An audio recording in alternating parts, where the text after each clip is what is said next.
साथियों नमस्कार, हर हर महादेव। मैं हूं फिल्म डायरेक्टर सनोज मिश्रा। आज आपके सामने एक बहुत बड़ा खुलासा करने जा रहा हूं, जिसका इंतजार देश, राष्ट्रवादी लोग और सनातन धर्मी कर रहे हैं। जैसा आप लोगों ने पिछले दिनों देखा कि एक लव जिहाद का शिकार बनाकर महाकुंभ के वायरल गर्ल मोनालिसा को केरल ले जाया गया और किस तरह से फंसाकर उसको वहां पर जाके तथा कथित तौर पर उसके साथ शादी की गई। पहले दिन से ही मैं इसके खिलाफ था, इस लव जिहाद के खिलाफ था, और मुझे लग रहा था कि ये कुछ ना कुछ बहुत बड़ी साजिश है, बहुत बड़ा षड्यंत्र है। और इस षड्यंत्र के खिलाफ मैं खड़ा हुआ, उठकर खड़ी नाबालिग, बालिग नहीं। तो इस बात को मैंने कई मंचों पर उठाया, मीडिया के माध्यम से भी उठाया, और लगातार मैं भाई उच्च अधिकारियों से और कई सारे जो बहुत सारे हमारे देश के सम्मानित लोग हैं, मैंने उनके सामने भी इस प्रश्न को रखा, इस समस्या को रखा, और इस संबंध में मैंने शिकायत भी दर्ज करवाई थी मध्य प्रदेश पुलिस में ही जाकर। और उस यहाँ पर जो जांच शुरू हुई, उस जांच के बाद माननीय राष्ट्रीय मानवाधिकार आयोग ने भी इसको संज्ञान में लिया और उन्होंने भी इस पर आगे कार्रवाई का आदेश दिया। और उसके बाद फिर राष्ट्रीय अनुसूचित जनजाति आयोग दिल्ली, जिन्होंने सबसे पहले ये साबित किया कि पारधी जिसमें आते हैं, बंजारे नहीं है, पारधी है, और ये जनजाति समुदाय से। और इसके अध्यक्ष श्री अंतर सिंह आर्य के नेतृत्व में पूर्व न्यायाधीश श्री प्रकाश उइके के मार्गदर्शन में जांच शुरू हुई, और इस जांच में साबित हो गया है कि मोनालिसा नाबालिग है। इसके सारे डॉक्यूमेंट, सारे पेपर्स मैं आपको भी उपलब्ध करा रहा हूँ। साथ ही पीएफआई और सीपीआईएम की जो नेताओं की सक्रियता रही इसमें, उस पर भी आयोग ने चिंता व्यक्त की है। आयोग ने माना है कि फॉल्स नैरेटिव सेट किया गया। जैसे मैं शुरू से बोल रहा था कि ये फॉल्स नैरेटिव सेट किया जा रहा है कि ये प्यार है। जिस तरह से उज्जैन से लेकर फंसा करके और लेकर के केरल जाया गया, पूरा साफ जाहिर था, और इस पर ही आयोग ने संज्ञान लिया।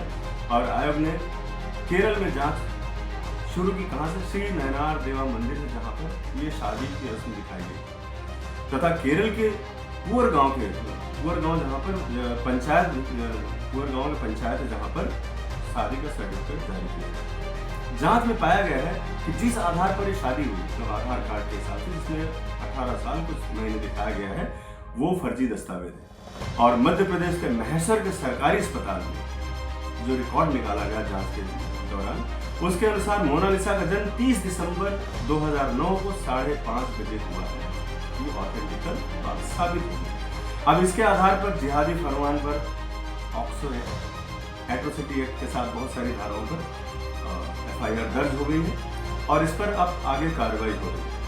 आयोग ने इसके साथ 22 अप्रैल को केरल एवं मध्य प्रदेश के डीजीपी को भी तलब किया है कि इस केस में आगे क्या हो रहा है, इसके बारे में भी बताया जाए। तो देशवासियों को मैं ये बताना चाह रहा था कि मैं इतने दिनों से जो बोल रहा था कि एक लव जिहाद है और एक ट्रैप है जिसमें फंसाया गया है, क्योंकि उस जिहादी के पास इतने पैसे कहाँ से आए, किस तरह से झूठ बोल करके बार बार हवाई जहाज में लेके जाता रहा, और किस तरह से वहाँ की सरकार, वहाँ के लोगों ने मिल करके एक बहुत बड़े षड्यंत्र और सनातन धर्म को बदनाम करने के लिए, महाकुंभ के आयोजन को बदनाम करने के लिए, और साथ ही साथ धर्मांतरण और लव जिहाद को बढ़ावा देने के लिए मोनालिसा भोली वाली लड़की को फंसाकर लेकर जाया गया। ये मैं शुरू से कह रहा था। अब जब ये बात में मेरा देश पूरा मेरे साथ आकर खड़ा होगा, राष्ट्रवादी मुस्लिम भी मेरे साथ खड़े हुए, उन्होंने भी, बहुत सारे लोगों ने आपत्ति जताई कि नहीं भाई, किसी के धर्म को चोट नहीं पहुंचाना चाहिए, जबकि ये साफ चोट पहुंचाने वाली बात थी।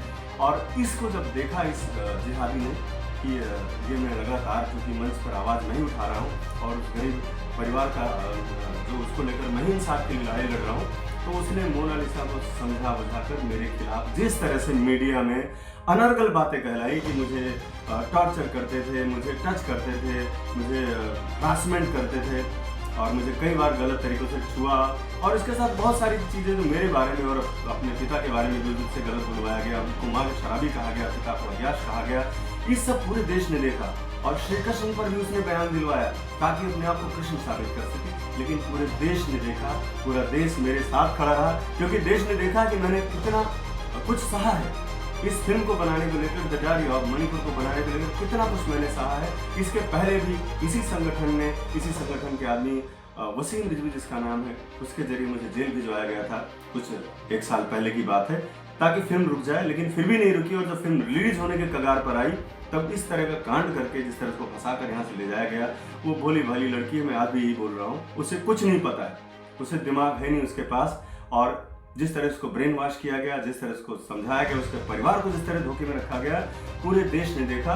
और आज आपको ये बताते हुए मुझे अच्छा भी लग रहा है, क्योंकि जिस तरह से मुझे फंसाने के लिए कांड किया गया था कि मोनालिसा को आगे करके मुझे भी फंसा दिया जाएगा, और फंसाने की अभी भी राजनीति चल रही है, उन लोगों का जो एजेंडा है वो चल रहा है। लेकिन मैंने हमेशा यही सोचा, और आपके सामने हमेशा यही मैं अपने शब्द से कभी नहीं पलटूंगा।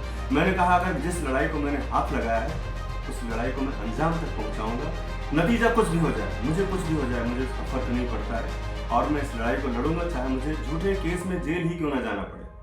जैसा कि लोगों ने तैयारी कर रखी है अंदर अंदर मुझे जेल भेजने की, अभी भी कर रहे हैं लोग, कि उसी से बयान दिलवाकर और मेरे खिलाफ कोई FIR वगैरह दर्ज कराकर मुझे जेल भिजवा दिया। तो ये उन लोगों की अपनी साजिश है, चल रही उनकी, लेकिन पूरा देश, समाज, न्याय व्यवस्था हमारी, हमारा संविधान, हमारे देश के लीडर सब तो देख रहे हैं कि आखिर क्या हो रहा है इस देश में, क्या हो रहा है। क्या लफ्ज़ पर फिल्म बनाना गुनाह है? क्या धर्मांतरण पर फिल्म बनाना गुनाह है मेरा? और अगर इस तरह का गुनाह है तो मैं सनातन के लिए और अपने विचारों को लोगों तक पहुंचाने के लिए हमेशा करूँगा।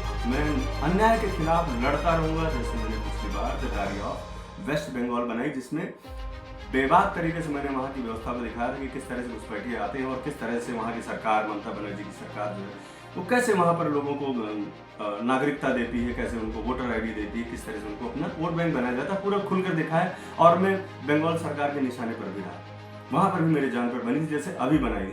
और अपमान के दौरान इस बीच इतना कई बार हुआ कि इतना ज़्यादा ट्रोलिंग हुई मेरी मोनालिसा के बयान को लेकर के, कई बार मेरे दिमाग में आया कि इस अपमान भरी जिंदगी से तो मुझे मर जाना चाहिए। लेकिन महादेव ने मुझे शक्ति दी, आप सबकी ताकत रही, आप सबके कमेंट्स में पढ़ता था तो मुझे ताकत मिलती थी, और मैंने आत्महत्या जैसा ख्याल दिल से निकाल दिया।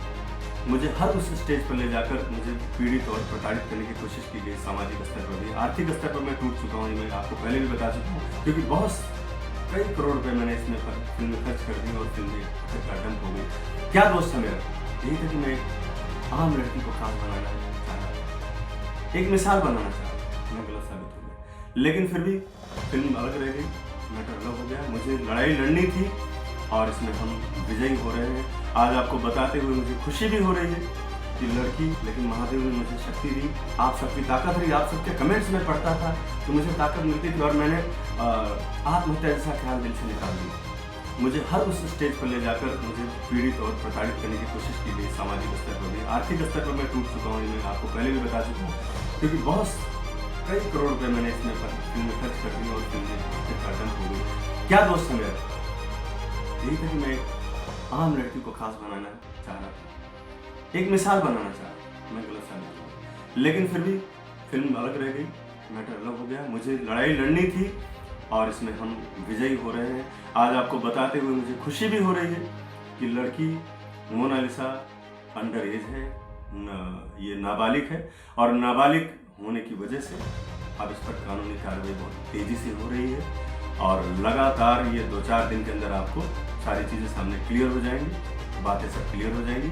राष्ट्र में जितने भी लोग, हमारे राष्ट्रवादी लोग हैं, सब ने मुझे बहुत साथ दिया मेरा, और जितनी भी मेरे ऊपर लांछन या आरोप लगाए गए थे, सबसे मुझे लोगों ने ताकत दी, हौसला दिया, और ये साबित कर दिया कि सच की जीत होती है। और इतनी जल्दी जीत हो जाएगी मुझे नहीं पता था, मैं तो रात दिन से भाग रहा था, रात दिन से न्याय के लिए लड़ रहा था। लेकिन आज जब ये चीज़ें आपके सामने इसलिए रख पा रहा हूँ क्योंकि मुझे सब चीज़ें ऑथेंटिकल तरीके से मेरे पास आ गई हैं, और मैं आप सबसे शेयर करना चाहूँगा, और साथ में ये कहना चाहूँगा कि ऐसी चीज़ों पर हमेशा के लिए अंकुश लगना चाहिए, और बहुत सारे ऐसे कानून हमारे देश में हैं जो लचर, उनको बहुत मजबूत करके बनाना चाहिए, ताकि कोई भी किसी के बारे में या किसी के बारे में इस तरह का लांछन न लगा पाए, किसी को मानसिक रूप से पीड़ित न किया जाए कि आदमी सुसाइड कर लिया, आत्महत्या कर ली। मैंने तो सिर्फ गरीब परिवार की आवाज़ उठाई थी, और उस बच्ची की आवाज़, मेरी जो आवाज़ दबा देने की कोशिश की गई, क्योंकि वो गरीब की आवाज़ थी, लोगों की आवाज़ थी,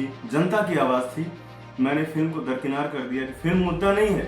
कई सारे लोगों ने कहा कि फिल्म की पब्लिसिटी के लिए ऐसा किया जा रहा है। आज से उनको मैं जवाब देना चाहता हूँ कि मैं कोई फिल्म रिलीज नहीं करने जा रहा। ये मैंने आपको पहले भी बोल दिया, तो इस तरह की बातें मत करो। बहुत सारे लोग मुझे बोलते रहे कि आखिर इनको क्या इंटरेस्ट है, इतना क्यों पगलाए हुए। बहुत सारे लोगों ने ऐसा भी कहा, नेगेटिव जो लोग वामपंथी लोग, उन्होंने कहा कि इसको क्या तकलीफ होगी, शायद इसको नहीं मिली होगी।